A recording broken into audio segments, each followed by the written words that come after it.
Segalanya di hujung jari anda. Alhamdulillah, hari ini saya menghadiri program Idea Awards, anjuran daripada KNKV Group Sdn Bhd dan juga dengan kerjasama Muslim Insiders dan juga Yayasan Mihrab dan UMK dan dengan rakan strategik SITOS.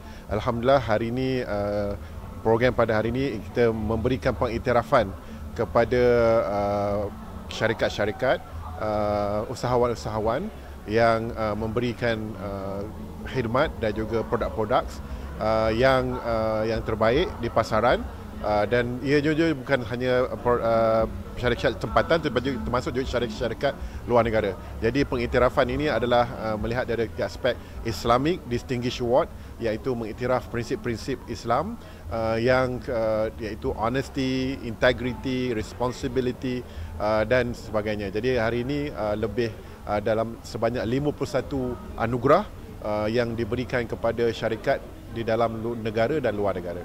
Alhamdulillah, sebentar tadi kita lihat ada satu tayangan tentang peranan SITOS. SITOS memberikan khidmat, di antaranya khidmat pengurusan kewangan, financial planning. Jadi dalam ucapan sebentar tadi saya ada menyebut tentang konsep integrity, responsibility dan juga verification, iaitu untuk memastikan bahawa apa-apa yang kita dapat, maklumat maupun data dan sebagainya, ia memerlukan verifikasi dan juga pengesahan.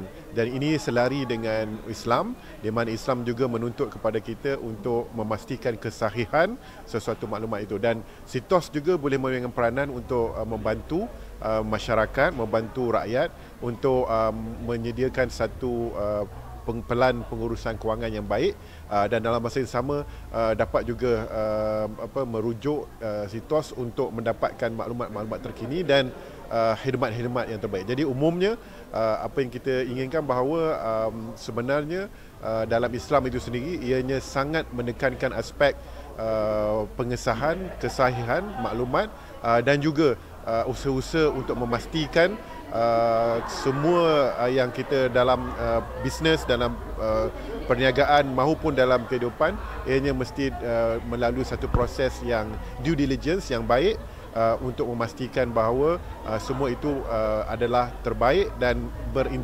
berintegriti.